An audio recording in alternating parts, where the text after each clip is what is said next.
This is the preposition. जैसे ये actually होता क्या है कि किसी भी नाउन के पहले आता है, किसी भी नाउन के पहले आने का मतलब क्या होता है कि अक्सर ये नाउन के पहले ही आता है। और ये देखो, अगर मैं एक एग्जांपल आपको दिखा दूं,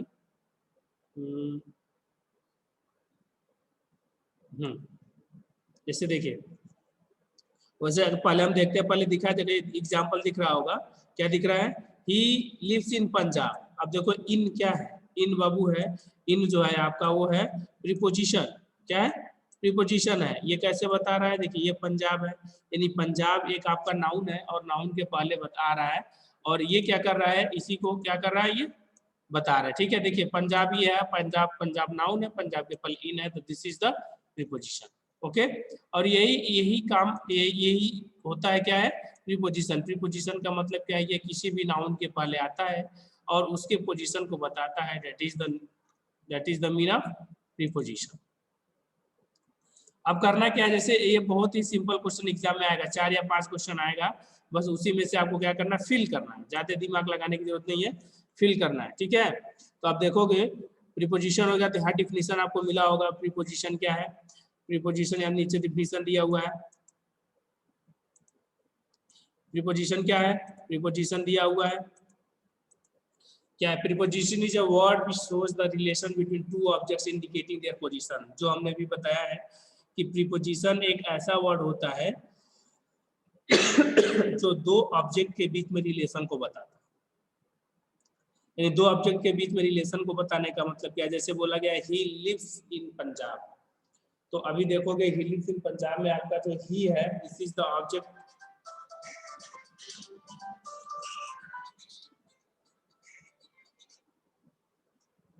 हेलो,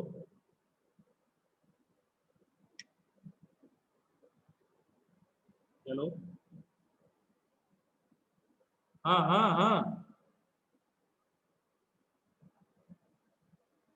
क्लास ले रहे हैं, ले रहे हैं, मैकेनिकल में ले रहे हैं ना, इलेक्ट्रिकल में भी तो 1 बजे है ना, 12 बजे है। हम्म। हेलो, तो this is a preposition is a word which shows the relation between two objects indicating their position। और मींस preposition एक ऐसा वर्ड होता है जो शो करता है दो ऑब्जेक्ट के बीच में। ठीक है, जैसे आप देखो कि एग्जांपल दिया है कि the book is on the table, shows relation between the book and the table।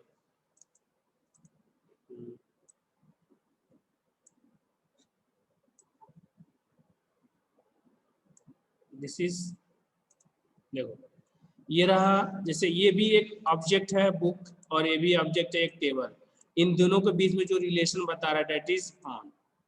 तो ऑन क्या हो जाएगा, on is the preposition. Okay, फिर इधर आप देखोगे, अब वैसे प्रीपोजिशन देखा जाए तो प्रीपोजिशन भी हमको लगभग 3 टाइप्स के प्रीपोजिशन पढ़ते हैं। एक पढ़ते हैं सिंगल, एक पढ़ते हैं डबल, और एक होता है फ्रेजल। सिंगल मतलब क्या होता है, सिंगल ऐसे प्रीपोजिशन होते हैं जो सिर्फ 2 वर्ड, लगभग 2 वर्ड, और उनको हम ब्रेक नहीं कर सकते। ठीक है, this is the single preposition. दूसरा क्या होता है, डबल। डबल प्रीपोजिशन का मतलब होता है जो 2 प्रीपोजिशन से मिलकर बने होते हैं। जैसे सिंगल की बात करें, इन, ऑन, एट। ठीक है, in, on, at, by, for, since.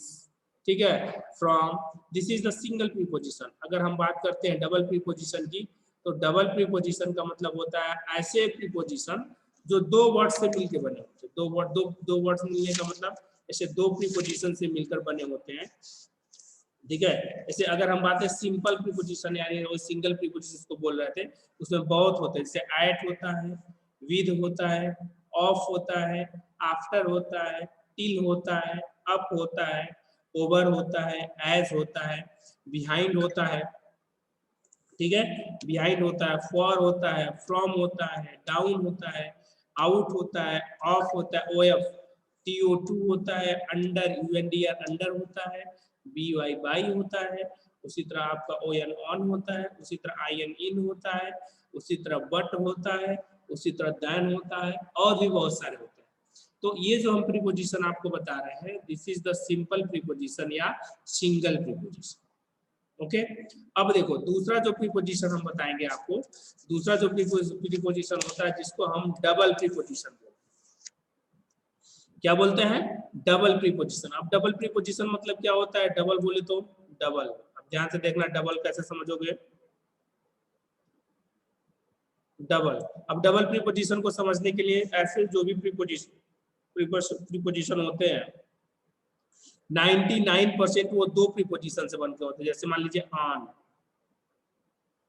On उसका इसमें टू जोड़ देंगे तो ऑन टू प्रीपोजिशन हो गया, और इसी को हम डबल प्रीपोजिशन बोलते हैं। एक प्रीपोजिशन होता है विद, WWITH विद, ठीक है, उसी में हम आउट जोड़ देंगे, आउट इज आल्सो प्रीपोजिशन, तो विद आउट हो गया, ठीक है, ये डबल हो गया। उसी तरह आप जोड़ेंगे, देखिए एक प्रीपोजिशन होता है अप होता है, और उसी में आप एक प्रीपोजिशन ऑन अगर जोड़ देते हैं तो ये हो जाएगा डबल प्रीपोजिशन, जिसको आप अपान बोलते हैं, ठीक है। उसी तरह आप एक प्रीपोजिशन होता है आउट, OUT आउट, और उसी में आप अगर एक प्रीपोजिशन एयर प्लस साइड जोड़ देते हैं, SIDE, तो हो जाएगा आपका आउट साइड। यानी इसका मतलब ये हुआ कि ऐसे प्रीपोजिशन जो दो प्रीपोजिशन से मिलके बनते हैं और उन एक नया प्रीपोजिशन बनाते हैं, that is the double preposition, ठीक है। एंड एक तीसरा प्रीपोजिशन है जिसको आप बोलते हो कंपाउंड प्रीपोजिशन। कंपाउंड प्रीपोजिशन का मतलब होता है या कंपाउंड या फ्रेजल प्रीपोजिशन, ठीक है। कंपाउंड प्रीपोजिशन या इसी को आप फ्रेजल प्रीपोजिशन भी बोलते हो। मतलब होता क्या है, ये किसी भी प्रीपोजिशन के पहले लास्ट में ऐड होते हैं, ठीक है, to a noun and adjective और एन एडवर्ब, और या तो उसको एडजेक्टिव बनाएंगे या तो नाउन या तो एडवर्ब बना देते हैं। जैसे एक प्रीपोजिशन होता है, एक प्रीपोजिशन होता है आपका बिकॉज ऑफ, जैसे आपने बिकॉज प्रीपोजिशन सुना होगा, तो बिकॉज ऑफ एक होता है, ठीक है, एक प्रीपोजिशन हो गया क्या।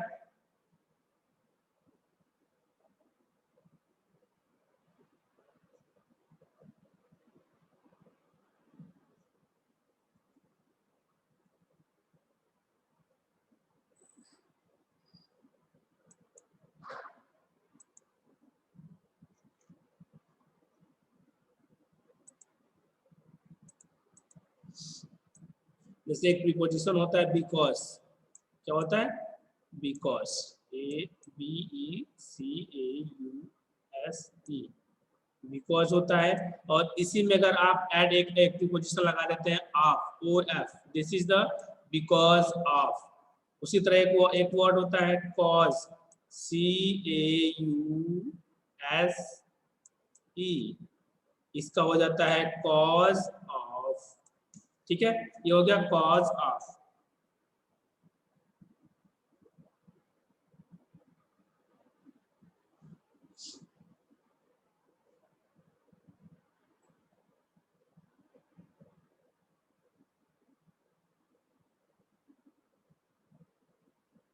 ठीक है, उसी तरह कॉज ऑफ होगा। उसी तरह एक प्रीपोजिशन होता है ऑन टॉप ऑफ, ठीक है। उसी तरह एक प्रीपोजिशन होता है आपका कंपाउंड प्रीपोजिशन में अकॉर्डिंग टू, एक होता है इफेक्ट ऑफ, एक इफेक्ट होता है उसको में ऑफ ऐड कर देते हैं तो इफेक्ट ऑफ हो जाता है। नाउन है, नाउन में ऑफ प्रीपोजिशन जोड़ा तो ये कंपाउंड प्रीपोजिशन बन गया।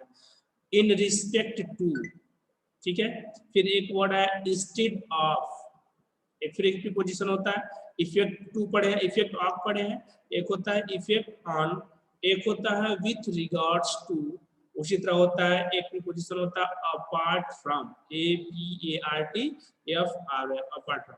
इसी तरह स्टूडेंट्स आप देखोगे बहुत सारे ऐसे प्रीपोजिशंस है जो दो वर्डों को, दो या ऐसे बताओगे कि कुछ नाउन्स कुछ एडजेक्टिव एडवर्ब के आगे पीछे जुड़ते हैं या प्रीफिक्स और सफिक्स के अकॉर्डिंग बन जाते हैं, that is the compound preposition.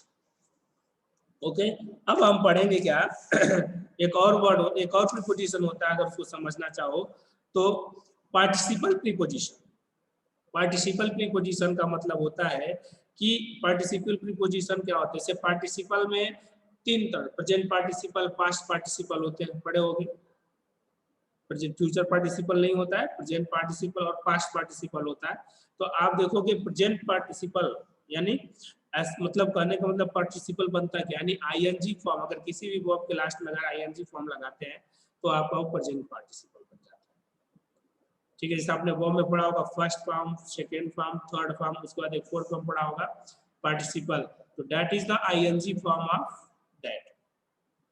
तो इसमें भी कौन से ऐसे होते हैं, बहुत ऐसे वर्ड हैं जिनको आप क्या करोगे आईएनजी फॉर्म में ऐड करोगे और आईएनजी फॉर्म से वो क्या हो जाएगा कि वो प्रीपोजिशन में बदल जाता है। जैसे एक वर्ड होता है एक्सेप्ट, ACCEPT, एक वर्ड होता है एक्सेप्ट।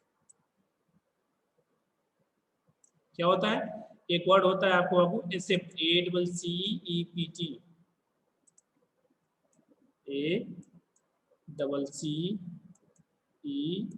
ACCEPT।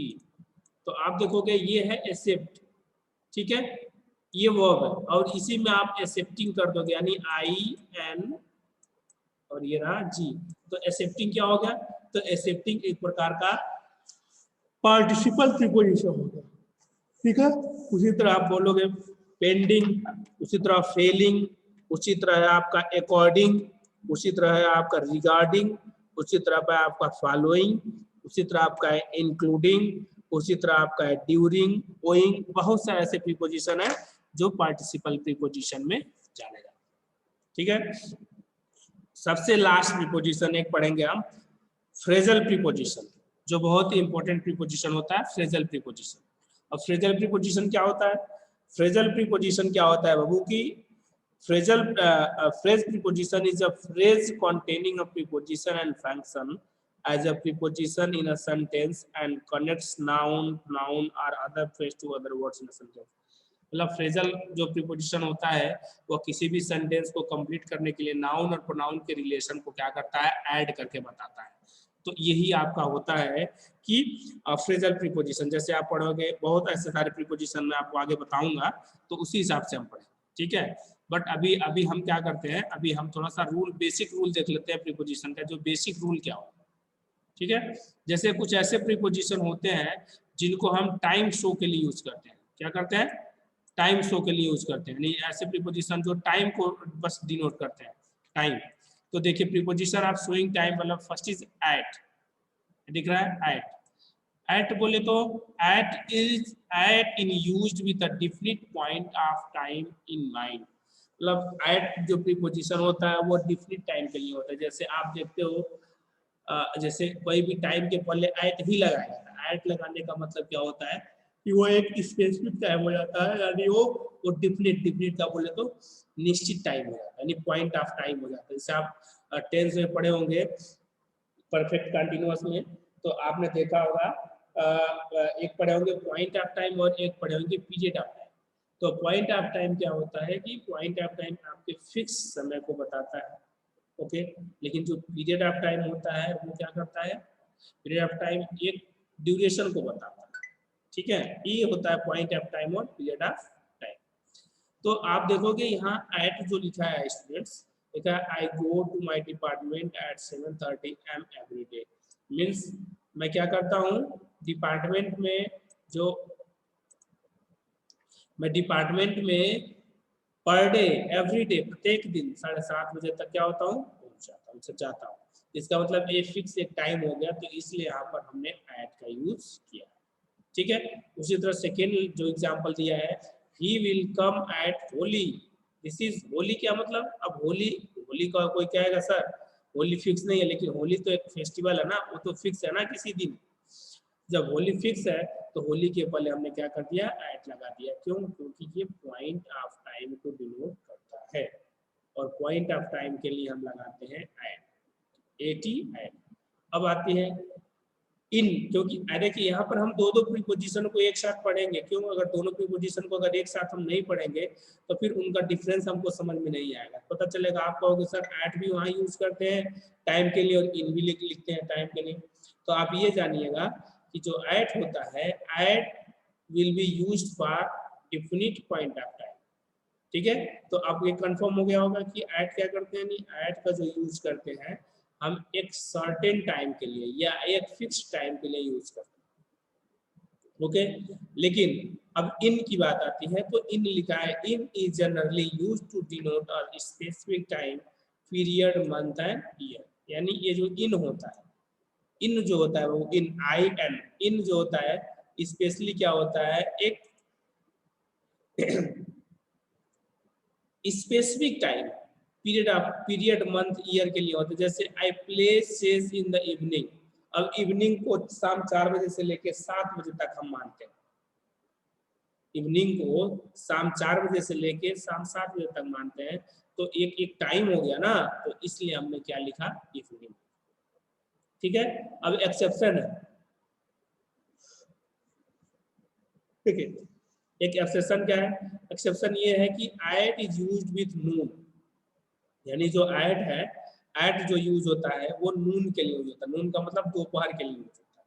ठीक है, दोपहर के लिए, तो he comes at noon for lunch, आप कहोगे ठीक है, नून एक प्रकार का फिक्स टाइम, कोई कहेगा, अब कहेगा कि सर नून जो होता है 12 बजे भी होता है, 1 बजे भी होता है, लेकिन वो आफ्टरनून होता है। अगर हम सिर्फ नून की बात करते हैं तो एट इज यूज लगेगा, एट लगेगा यूज। ठीक है, अब सेकेंड एग्जाम्पल पर हम आते हैं, ऑन।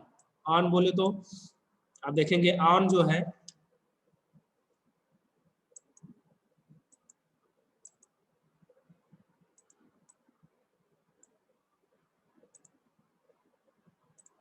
देखिए ऑन और बाई, देखिए ऑन और बाई दोनों एक दूसरे से मिलते जुलते हैं, इसलिए दोनों को एक साथ दिया गया है।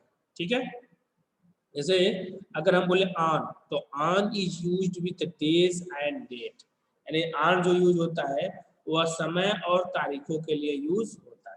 यानी on is used with date and dates का मतलब ऑन का जो यूज करते हैं हम दिनांक, दिन और दिनांक के लिए करते हैं।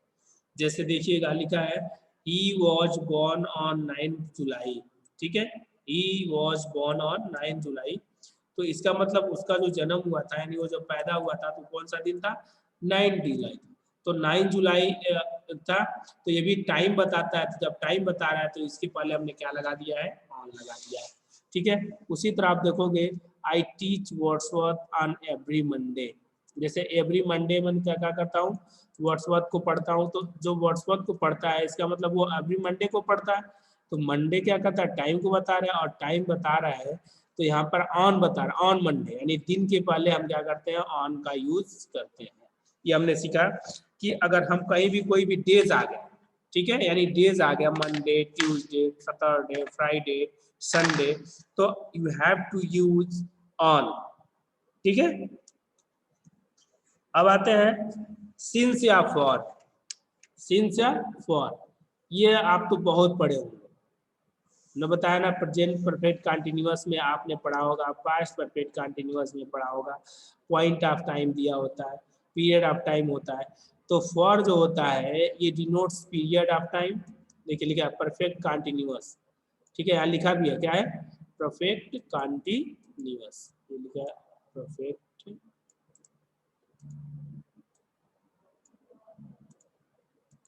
परफेक्ट कंटिन्यूअस, यानी परफेक्ट कंटिन्यूअस में हमको टाइम भी नोट किया जाता है, और वो टाइम दो तरह का होता है, एक पॉइंट ऑफ टाइम होता है और एक पीरियड ऑफ टाइम होता है। अगर पॉइंट ऑफ टाइम है, सॉरी, अगर पीरियड ऑफ टाइम है, यानी ये पीरियड ऑफ टाइम है, पीरियड ऑफ टाइम है तो आपको फॉर यूज करना पड़ेगा, देखिए रेड कलर में दिया है, अगर पीरियड ऑफ टाइम है तो आपको फॉर यूज करना पड़ेगा, लेकिन अगर पॉइंट ऑफ टाइम है, ठीक है, यानी अगर पॉइंट ऑफ टाइम है तो ये आपको क्या करना पड़ेगा, सिंस को यूज करना पड़ेगा, क्या करना पड़ेगा, सिंस यूज करना पड़ेगा। देखिए पॉइंट ऑफ टाइम है, पीरियड ऑफ टाइम है तो फॉर यूज करना है, ठीक है, अगर ये पीरियड ऑफ टाइम है तो फॉर यूज करना है, अगर पॉइंट ऑफ टाइम है तो सिंस यूज करना है। This is the example of, this is the difference between since and for. ठीक है, ये सिंस और फार का क्या है, एक एग्जाम्पल है और एक डिफरेंट है। तो since and far also denotes time, but for denotes a period of time and since denotes the point of time, यानी सिंस और फार, फार जो है वो दोनों प्रीपोजिशन टाइम के लिए होते हैं, बट डिफरेंट इतना है कि फॉर का जो यूज होता है वो पीरियड ऑफ टाइम के लिए होता है, और जो सिंस का होता है वो पॉइंट ऑफ टाइम के लिए होता है। क्लियर है, अब देखेंगे next,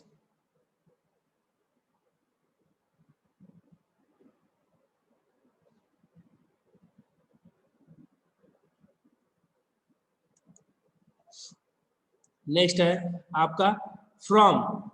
from refers to the starting point of an action, means जो फ्रॉम होता है वह किसी भी एक्शन को किसी भी इनिशियल पॉइंट से स्टार्ट होने के लिए इंडिकेट करता है। मतलब आप एग्जाम्पल समझेंगे, he is joining the new form from the 1 मई, मतलब वो क्या करेगा, वो नए फॉर्म में यानी नई कंपनी में 1 मई से ज्वाइन करेगा, कर रहा है। ठीक है, यानी वो क्या रहा है, वो 1 मई से एक नए फॉर्म में क्या कर रहा है, ज्वाइन कर रहा है। तो इट मीन्स अब देखिए ज्वाइनिंग कर रहा है यानी वो नया वर्क स्टार्ट कर रहा है। अब वो नया वर्क स्टार्ट कर रहा है तो इट मीन्स 1 मई से कर रहा है। अगर वो 1 मई से कर रहा है तो this is the starting from, this is the starting point. अब ये स्टार्टिंग पॉइंट है तो आप क्या करोगे, अब ये लिखा है यहाँ पर फ्रॉम यूज कर दिया गया। ओके, उसी तरह आप देखोगे preposition show in position, this is the point, this is the point, this preposition showing time यानी प्रीपोजिशन ऑफ टाइम। ठीक है, यानी एक ऐसे एग्जांपल, उसी तरह आप और दो चार और आपको अगर इसमें मतलब नहीं है लेकिन मैं ऐसे ओरली आपको बता देता हूँ। एक होता है एगो, क्या होता है ago, A G O, this is the also indicate, एक होता है एगो तो फिर एक होता है बिफोर।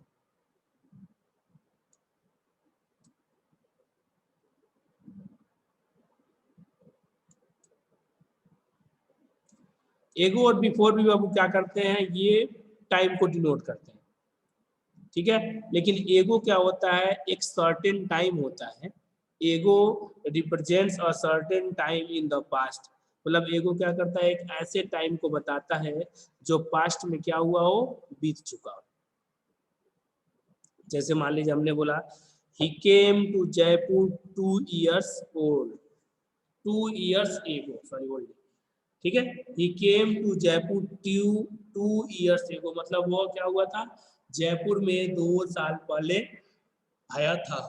ठीक है, तो क्या था, जयपुर में 2 साल पहले आया था।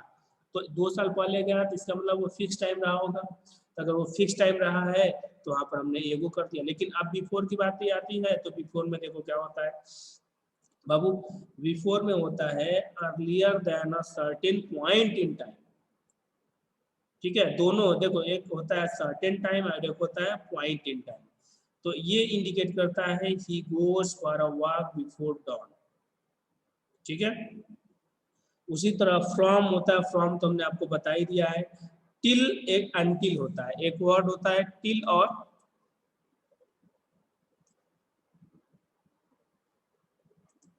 एक वर्ड होता है, एक वर्ड होता है till, T I L, oblique कर देंगे। एक होता है अनटिल,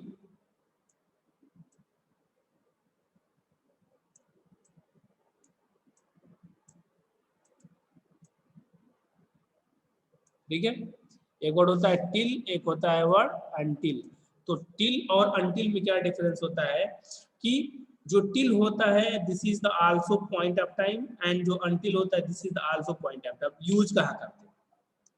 ठीक है, ये दोनों रिप्रेजेंट करते हैं अ certain point in time. A certain point in time कैसे रिप्रेजेंट करते हैं आप देखेंगे एग्जांपल में कि ही वेटेड अंटिल 6:30। ठीक है, मतलब कर रहा है कि वो क्या कर रहा है, ही वेटेड मतलब 6:30, वो 6:30 से क्या कर रहा है, इंतजार किया। वो 6:30 तक क्या है, वो 6:30 तक इंतजार किया, ये बोल सकते हैं। तो एक सर्टेन पॉइंट टाइम हुआ ना कि 6:30 तक, यानी एक फिक्स टाइम तक उसने 6:30 तक आपका इंतजार किया। फिर दूसरा है देखिए अनटिल, क्या लगाते हैं, अनटिल एक सर्टेन नहीं होता लेकिन वो भी एक सर्टेन पॉइंट ऑफ टाइम को रिप्रेजेंट करता है। जैसे wait for me till I return, करा जब तक मेरा इंतजार करो जब तक मैं आ नहीं जाऊं। मीन्स मेरे आने तक तुमको you have to wait from, you have to wait, you have to wait from me to come. मतलब आपको क्या करना है, जब तक इंतजार करना है तब तक मैं आना। जो दोनों में डिफरेंस है कि एक बताया ये जा रहा है कि वो फिक्स टाइम था, उसने 6:30 तक नहीं 5:30 तक उसने वेट किया, he waited until 6:30, यानी अगर एक फिक्स टाइम दे दिया गया कि मतलब बोला जाए he waited until 3:30 o'clock, ठीक है। तो इसके लिए क्या हुआ कि आपको एक फिक्स टाइम बता गया कि इस टाइम तक इंतजार किया, लेकिन until का मतलब क्या हुआ कि वो जब तक नहीं आएगा तब तक you have to wait, आपको इंतजार करना पड़ेगा, ये ठीक है। नेक्स्ट है आपका बाई। बाई बाई क्या है? By not later than at or before, ठीक है। जो बाई होता है वो लेटर भी नहीं होता है और ना ही बिफोर होता है।